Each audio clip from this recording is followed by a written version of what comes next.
Twisted Metal Season 2. It's a big improvement from Season 1. A couple of years ago, compared from other shows like Halo and The Last of Us.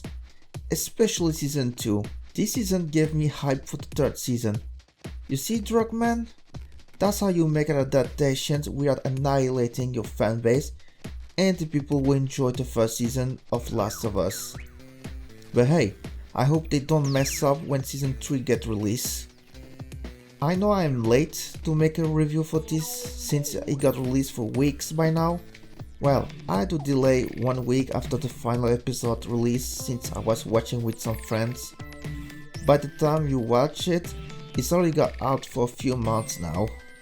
Well, we can all agree that Season 2 is a banger. No, what's next? Fallout Season 2? Oh hell no! I'm not gonna watch this! Yep. I won't deny, I do want to review future video game adaptation, if it is a movie, cartoon or TV series adaptations like Twisted Metal. I will do it if we hit 10k subscribers. So in short, do I recommend watching Season 2? In short, I say deeply yes. The budget has improved, there's more card combat now than the previous season. I do recommend watching Season 1 if you haven't seen yet. It's good, you won't be disappointed. There's one episode that's a filler and you can skip it on later watch, and that's episode 6. Yet the acting and comedy are pretty good, and there is some reference here and there of the Twisted Metal game series that only the fans of that series won't be disappointed. Agent Stone is a good antagonist, the very contrast to his video game counterpart, and Sweet Tooth? Despite he is a secondary character, he's still the show. Yeah, I'll be very honest, this version of Sweet Tooth is the best incarnation of the Sweet Tooth character. We have the mixture of both his psychopath tendency like Black and TM 2012, while also having his screw loose like his Twisted Metal Lost ending. I won't lie, he's the true star of the show. Shame it's not the main protagonist. Give it a watch. If you don't like it, that's fine. I do want to hear what you will all think. But if you did enjoy it, I say stay and watch Season 2 once you're done with Season 1. So, here's my throw on Season 2. There's going to be spoilers, so be careful. I give you a moment, so here's a joke that I love to do with a friend of mine. Oh yes, there's one last thing I have to mention. I will not using any footage of this TV series. Despite being recently new, it's too risky to use it due how YouTube copyrights work.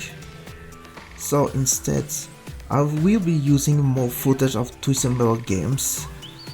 Sorry about it, but that's the better alternative I got, since I am a small channel.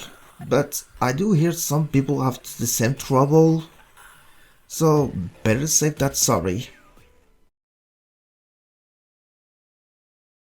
Hey Power, when are you gonna play Twisted Metal? Maybe one day, Doc. Hey Power, when are you gonna play Twisted Metal 2? Not right now, Doc. Hey Power, when are you gonna play Twisted Metal 3? Sorry, I am tired today. Hey Power, when are you gonna play Twisted Metal 4? Jesus Christ, can you stop bothering me about Twisted Metal, Doc? Hey Power, when are you gonna play Twisted Metal Small Bro? No and no, I have enough of Twisted Metal. Hey Power, when are you gonna play Twisted Metal? Stop it! When are you gonna play Twisted Metal 2? No! Hey Power, when are you gonna play Twisted Metal 3? Kill me! Hey Power, when are you gonna play motherfucking Twisted Metal Black? After watching Season 2, I do understand why they wanted to build up Season 1 before the tournament. If you start watching and hoping one of the contestants you like survive in the end, well, you're going to be very disappointed. It's quite odd they do change the actress that played Raven, cause in the first season, it was played by the same actress who plays Cindy in the Scream franchise. I guess the Spy is having a bigger budget this time. The reason why they had to change it is due Raven's more presence in season 2 compared to season 1. It will be more costly if they keep the same actress in one way. I do understand the reasoning since this season has more character presence. Not only that, this season have 2 more episodes than the first. In one way, I do understand why they changed, due to cost, and I cannot complain that much. At least they have improved compared to season 1. I'm kinda glad that the Twist and Metal competition started at episode 4, meaning you don't have to wait too long to the best part of it.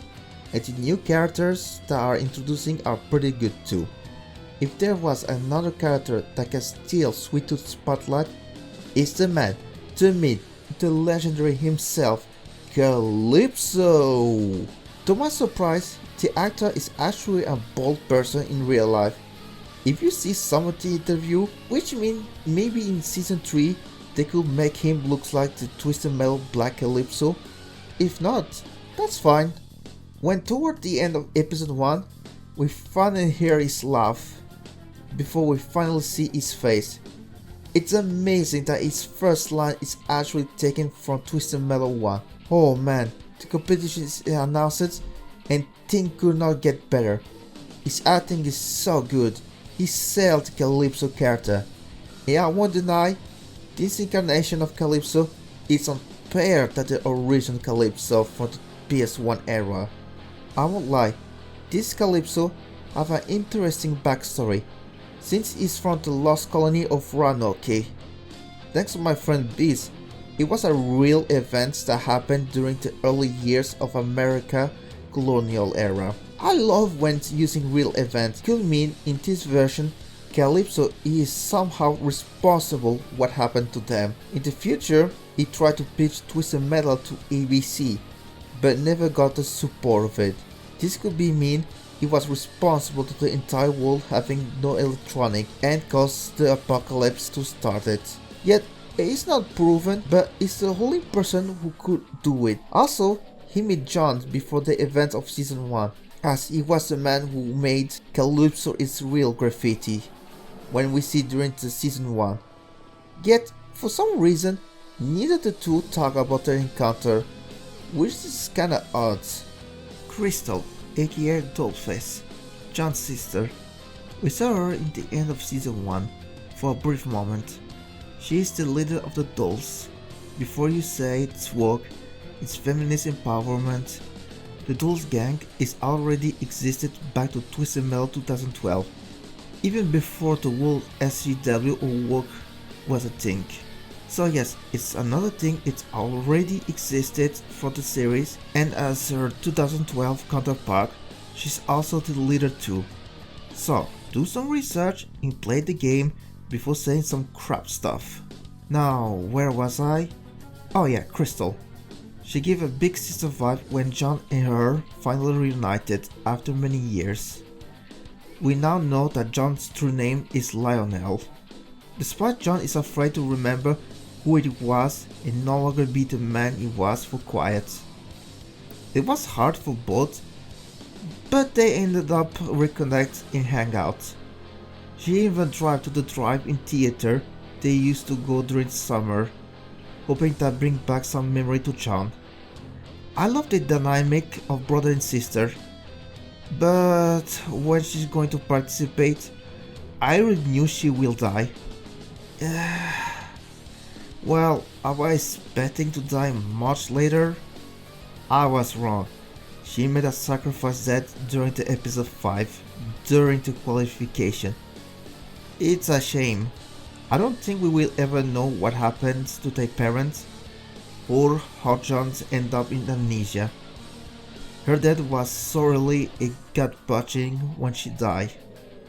John is still John, but after the death of her sister Crystal, the next few episodes he wasn't himself to the point he made his own wish to bring back his sister, creating a conflict between Quiet's wish to take down all the wall of all this insider city and settlements. That sadly it quickly resolved it on the next episode, but despite he tell Calypso he made the wish by accident, well, let's just say the consequence of his action did still apply. I won't lie, there's nothing else to add. You still care about Quiet and love her. At least they did end up having some good time and survived the tournament. Quiet is a trouble for me, cause due to Crystal death, when John told her he made a wish, she was mad at him. Now, the trio both agreed to participate in the tournament to take down the walls. That's fine, but she should have been more supportive to John, cause I recall it has been 7 months. She lost his brother, that was the reason why she wanted revenge, Lion's death, during the subplot of season 1.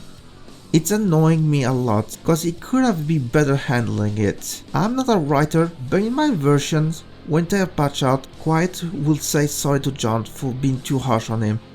She will show more empathy to John, since she knows what it feels to lose a sibling. That's what I will do it. At least they do redeem her with Mayhem, since she's shown more of a mother figure to her, even when she don't want to compromise the mission. She ended up helping Mayhem a couple of times. Mayhem, one of the new characters introduced to season 2, I won't deny, at first I wasn't a fan of her, due of her lone wolf and tough guy attitude. Her wish was to be invincible, always full of BS. But despite that, she's quite smart. Managed to make sure the other contestants target each other due her spray rumor and know who is who. Yet, despite that, by the end, my view on her changed. She seeks guidance for Quiet to the point Mayhem learns to drive thanks to her. When she killed for the first time, she seeks help from her. Toward the end, we finally do understand what she's actually wished for. It was not to become invisible, but a place she can stay. She grew up alone, and most places she hang out, she left due to how insane or crazy the community were. She stayed with John and Quiet, having a place and more than just friends, the thing she ever wanted. Yeah, she got her wish despite not winning the tournament, and I grew to like her. Mayhem and John shared their bonds due they grew up alone during the apocalypse, showing the difference and struggle they end up working together when they had to face the Apocalypse 9. Overall, I like her. Sweet dude. I got nothing else to add. He's still the same hilarious and dangerous clown. Every moment you see him, you know you're going to have some good laugh. Sure, he have a beef with Mr. Grimm, but I keep thinking that when I talk to him, there's a lot of points that Sweet Tooth fall in love with Dollface. Douche wearing a mask just like him before they fight for the EMP.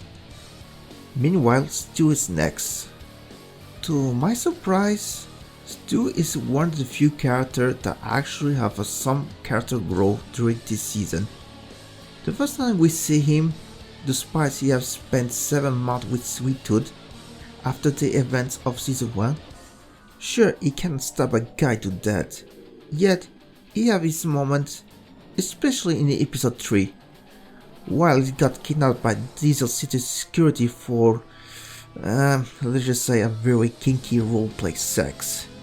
Yeah, episode 3 have a lot of sex joke in it I ever see before, but despite that, and when he went to Ammo Depot, while John and Quiet have some lovely time together, he stole everything beyond them and killed the leader and everyone, since they are from the insider and they were buying weapons to kill any outsiders. In the end, Stu massacred a bunch of assholes, and even Sweet Tooth was so proud when he see him covered in blood. Despite he's no longer a pushover, he's still the big bro in the final 2 episodes.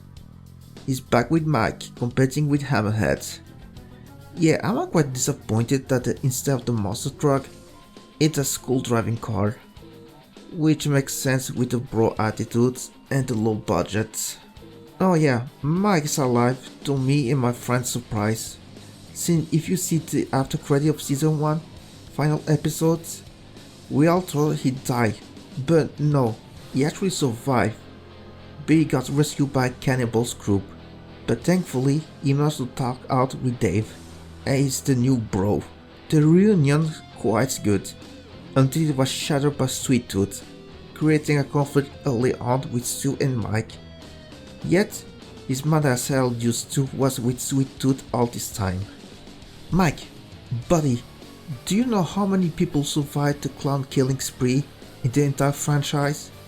I can count with one hand. You got the lady hostage in the cut ending of Twisted Metal 95, which dear lord she was kidnapped the entire time. We got Sophie Kane for Twisted Metal 2012, and now you and Stu. Yeah, 4 people. At least Stu throw you at dead. In one hand, I do understand you're pissed at the clown killer, but don't lash out on Stu or call his minions. It's not like you were the best friend, especially with some of the stuff you did back in season 1. At least the two Rico Cinder interact back together during the prompt episodes. Raven, the big bad girl from season 1. Now she's more present than ever for this season. I already mentioned in the change of actress at least. They did explain why. That's just a Raven impression, since it's a way to help or intimidate some region of New San Francisco. She is the true ruler of the city. While she and Calypso have some history in the past, Calypso isn't let her intimidating him, despite being one of the most powerful inside the city, and she used dirty tricks in the final fight, not pleasing Calypso, making sure Raven played by his rules. In the first episode of season 2, we know why he needs John, since it starts with a flashback before the apocalypse even started, when Raven and Kelly crash a party. When Kelly tried to hide in the roof, she accidentally fell off, hitting her head and land on the pool. If you play Twisted Metal Black, you know that Kelly is the reason why she participated. Well, this time isn't revenge for Kelly's death, since later on, John finds Kelly still alive, but in a deep coma ever since the accident. She's a good secondary antagonist, despite she did save quiet when one of the Apocalypse 9 almost killed her after he killed Frostbite, yet her death was so satisfying and poetic. Now it's time to talk to contestants that participated in the Twisted Metal tournament. Most are quite short. Yes, some did leave a good impression, while others are quite forgettable. Let's start this rapid fire. Dead Warrant. They finally used one of the Twisted Metal 2012 card name for a character. He's a bounty hunter that sculpted to fix his hair, but died during the qualification. Sadly died during the qualification due his package got hit 3 times and got blown up by the result of it. The Caesar Legion. Okay, they are not what they are, but it looks like them, so I called that name. They die as they were about to kill Dollface, leading to her sacrifice. Junkyard Dog. Oh neat, a black characters that sadly died in the qualification. Not a single world. Now you can see why the first season need to focus on one character, cause if you expect one of them to get toward the end, you'll be more disappointed. Frostbite. It's a shame she got killed off. She's one of the few contestants that barely have a screen time, but what I see on her and the card, I won't deny, she fits so well in a Twisted Metal game. Her car is literally a snowplow. I can easily see both in the game. If Sony would actually bother making a new Twisted Metal, at least we did dodge a bullet when they cancelled for a TM live service. The 2 gangs members, one that died right at the beginning and the other in the explosion with dead warrants. Mr. Grimm. This actually hurt a lot. It's one of the characters reached the final phase of the tournament, but man oh man, what a huge letdown. It's one of the most underdeveloped characters. Despite he have a strong introduction in episode 2, Shota isn't the type to screw around, but later on, he is quite forgettable. Yeah, he was in the same asylum with Sweet Tooth. He's the only one who called by his real name, Marcus Kane, pissing off Sweet Tooth multiple times. Yet despite his death was, so satisfying, there's nothing else I can say to him. We don't know why he ended up in Blackfield at the first place, or why he was before he came here, but I guess he was a stuntman like his father, Captain Grimm. Which is a nice nod to the 2012 Grimm story. But beside that, he have a relationship with Vermint. And it's like fishing, that's how he avoided the Apocalypse 9, since he was out when they arrived. Sure, he burned Harold. Out of revenge, used Sweet Tooth to screw his relationship with Vermint, causing him losing his souls during the judgment. That's it, he's only served as Sweet Tooth's rival. Vermin. To my surprise, it's two references for the price of one. Vermin is the name of one of the vehicles in TM 2012, but the driver now carried the name. Their vehicle is actually from Twisted Metal 4, that belonged to Goggles Eyes, the Roach car. Basically, they took both and make as one. While Vermin, she is a very creepy woman. During the Apocalypse 9 attack, she killed one of the members all alone. How she did it? Sometimes there's stuff that shouldn't be left in the dark.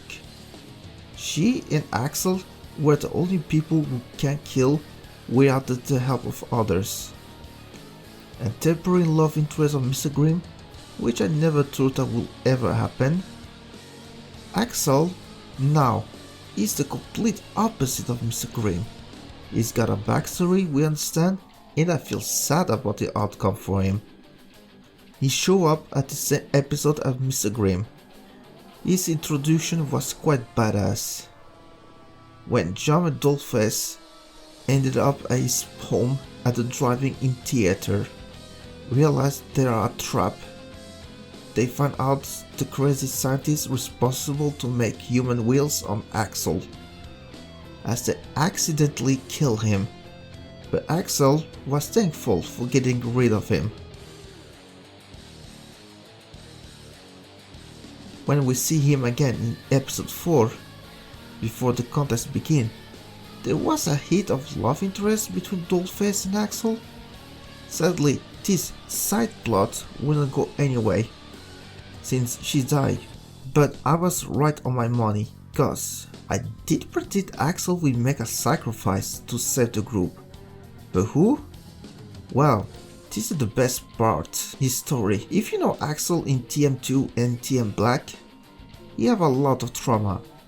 In TM2, his father was responsible to put him in the giant wheels.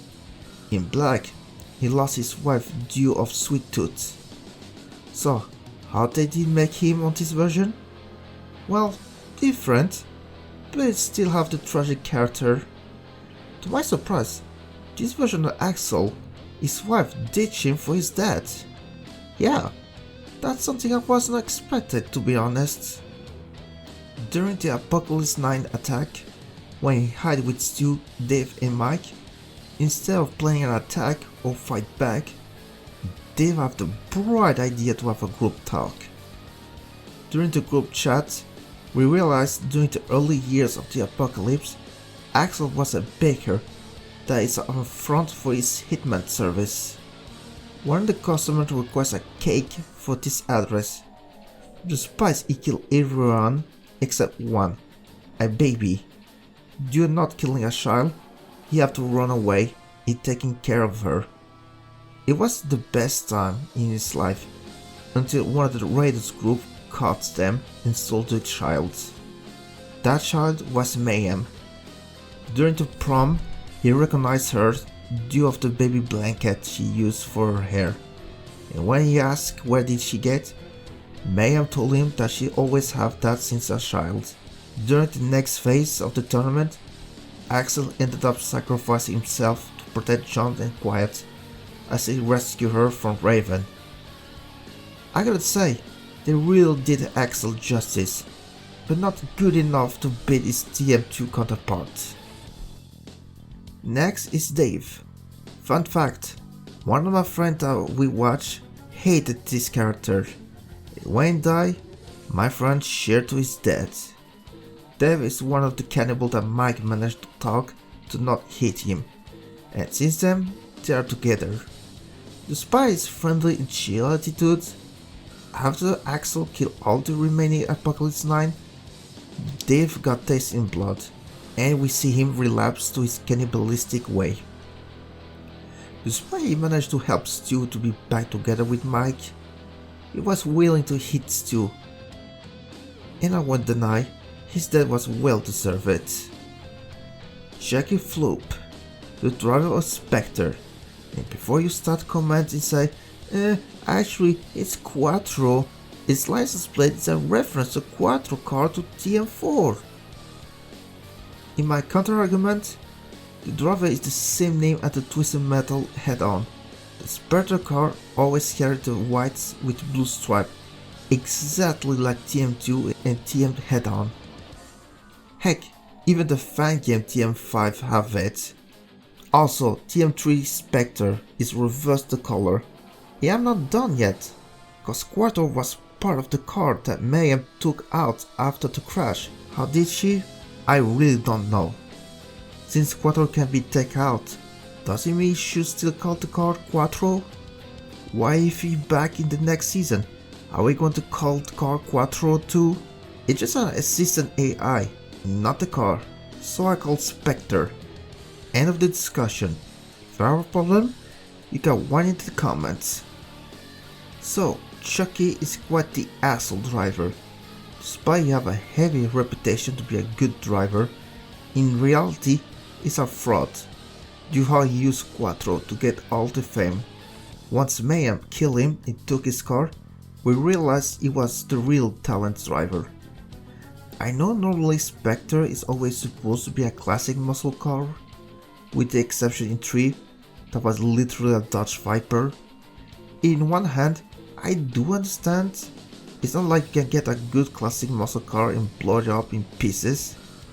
Using an Audi TT is actually not a bad choice as a substitute to the usual car style. The usual car style Spectre is supposed to be. It's a shame we got wrecked by the penultimate phase of the tournament. As a Spectre main, it's quite sad to see my favorite car get wrecked. The priest is Holy Man. Yeah, the priest is back from season 1. Johns find out he's actually killed him during the fight for Evelyn. When the car blew up, now reincarnated as a baby, be taken care of by his two loyal subjects. That one of them can breastfeeding apparently. Besides that, the car actually is not bad. This version of Brimstone is not a El Camino, but I do say it's looked better than the black counterparts. To my shock and surprise, when they died, due they used the boomerang missiles. I went back to them. The child actually bloody survived, like no scratch at all. Of course John and Quiet have to bring him to the car. Last but not least, minions. I won't deny, when Calypso make an announcement of our final boss, I have a green smile, cause I knew what it would be. But when it showed minion, I feel a little bit disappointed. Not because of the design, but not driving an APC or tank. That minion is well known. I do understand they could not afford due to budget. If they have, they also would bring to the Hammerhead muscle truck. With chance, maybe in season 3 we'll have another budget increase as season 2 had. Anyway, the design of minions, I'm glad they did not use CGI, instead using a real costume. And if you watch Power Ranger, Minion feels like one of the early Power Ranger era monster of the week, despite it kinda looks like its Twisted Metal 3 versions. Not bad, it shows it's a budget TV series and I don't mind much, but rather a terrible CGI. That minion is busted. He managed to beat Sweet Tooth on a hand-to-hand combat that killed him. Don't worry, like any horror movie franchise, they always come back. See minion against you roadkill and destroy one of them without its usual APC or tank. It's quite surprising. At least he have one weak spot. It's the back. This version of minions is quite unique. It's neither a Demons of Hell or Marcus Kane. Remember I mentioned that John asked Calypso to pull his wish to resurrect his sister? Well, Minion is her sister, behind the mask.